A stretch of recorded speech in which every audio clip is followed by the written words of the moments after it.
ഭാഗ്യത്തിലെ വീടിന്റെ മുകളിലേക്ക് വീഴാഞ്ഞത്. കിണറ്റിന്റെ മുകളിലേക്ക് വീണേ. എല്ലാരും ഇവിടെയുണ്ട്.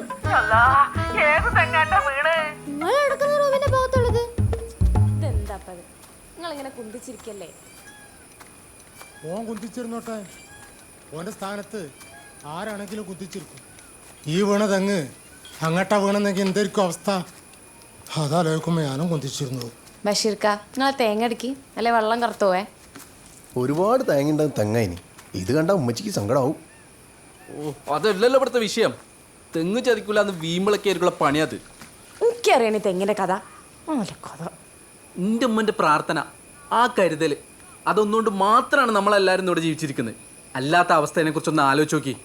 അങ്ങനെ ഒരു സപ്പോർട്ട് എല്ലാമാരുടെ ഭാഗത്തൊന്നും ഉണ്ടാവില്ലേ? അതില്ലാന്നല്ല, ഞാൻ പക്ഷെ എൻ്റെ ഉമ്മൻ്റെ പ്രാർത്ഥനയിൽ മാത്രം വിശ്വസിക്കുന്ന ആളാണ്. അതാ എൻ്റെ കോൺഫിഡൻസ്. മോനെ വാങ്ങിതേ, എന്റെ മക്കൾക്കൊന്നും പറ്റില്ലാലോ. പഠിച്ചോന്റെ കാവല്. നല്ല കായുള്ള തെങ്ങയിന് കേടുകൊണ്ട് പൊട്ടിയതാ. ഗിരിയെ, തെങ്ങും തേങ്ങയൊക്കെയാണോ നമുക്ക് കാര്യം? അതൊക്കെ നമുക്ക് പിന്നെ ഉണ്ടാക്കിക്കൂടെ? കിണറ്റിലേക്ക് കുറച്ച് തേങ്ങ പോയിക്കുന്ന എനിക്ക് തോന്നുന്നു. തേങ്ങനേക്കാൾ കൂടുതൽ ഇളന്നിയാ. തെങ്ങായ വളം ചെയ്യണം. തേങ്ങ വലിച്ചിട്ടാൽ മാത്രം പോരാ.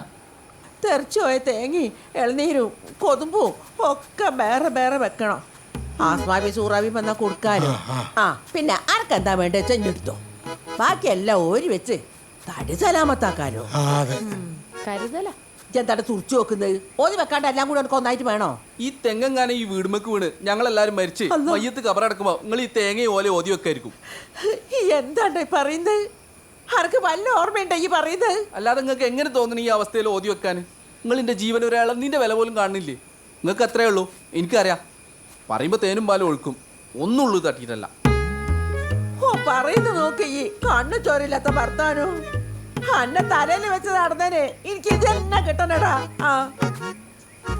24 എന്നെ പ്രേമിച്ച് കെട്ടുമ്പോ മഹർ കൊടുക്കാനില്ലായിട്ട് എന്റെ കൈത്തൽ ചെയിൻ ഒരു അവന് ഞാൻ കൊടുത്ത്.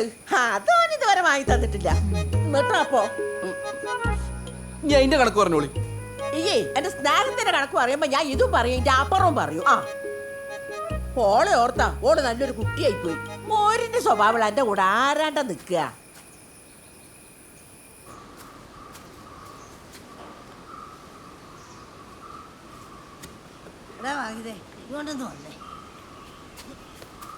എന്താണ് ചിന്നമ്മേ നിങ്ങൾ ഈ പ്രായത്തെ മാനിക്കാതെ വയസ്സാം കാലത്ത് ഈ പറമ്പിലൂടെ നടക്കുന്നത്? ഈ കൊറോണ എന്നൊക്കെ പറയുന്ന അന്ധവിശ്വാസങ്ങളാണ്. ഏതോ കള്ളമരുന്ന് കമ്പനിക്കാരുടെ തട്ടിപ്പാണ്. ഈ സാധാരണ പനി പോലെ ഉള്ളു. ഈ ഡെങ്കിപ്പനി വന്ന് എത്ര എണ്ണം മരിക്കുന്നത്? എനിക്കും അങ്ങനെ വിശ്വസിക്കണം എന്നൊക്കെ ആഗ്രഹമുണ്ട്, പക്ഷെ പറ്റണ്ടേ. അല്ല, ബഷീർ ഖാനോട് ചോദിച്ചിട്ടാണ് നിങ്ങൾ ഈ സഞ്ചിയൊക്കെ ആയിട്ട് വന്ന് കൊണ്ടുപോണേ? നിങ്ങൾക്ക് മൂപ്പര സ്വഭാവം അറിയാലോ. ഓൻ്റെ സ്വഭാവം അറിഞ്ഞിട്ട് തന്നെയാണ് ഇവിടെ തന്നെ വന്ന് പറിക്കണത്. ഓന് ചില്ലറ നിയമങ്ങളൊക്കെ ഉണ്ട്. ഓനോട് ചോദിക്കാണ്ട് ഓൻ്റെ പറമ്പിൽ നിന്ന് ആരും ഒന്നും എടുക്കരുതെന്ന്. വേറെ ഒക്കെ ചോദിക്കാണ്ട് എടുക്കുന്ന സ്വഭാവമേ എനിക്കുള്ളു. അതിപ്പോൾ ആരുടെ ആണെങ്കിലും ചിന്നമ്മ എടുക്കും. ഇതാ, അപ്പം ഈ മാങ്ങ ചോദിക്കാണ്ടാണോ പറിക്കണത്? ഞാൻ കേക്കുവേ. ഓൻ കച്ചറാക്കുവാണെങ്കിൽ ഈ എന്നോട് പറയേ. അല്ലെങ്കിൽ തന്നെ ഈ പറമ്പ് ബഷീറിൻ്റെ ആണെന്ന് എന്താ ഇത്ര ഉറപ്പ്? ഈ മൺപുറ്റി കണ്ടോ?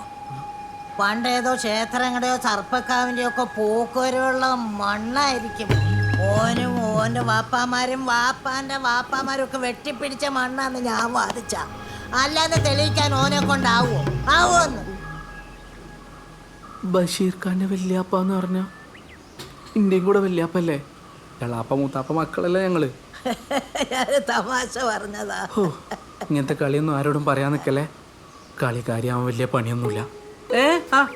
ഞാൻ ആരോ വിളിക്കണം, ഞാൻ പോരാ. ഓ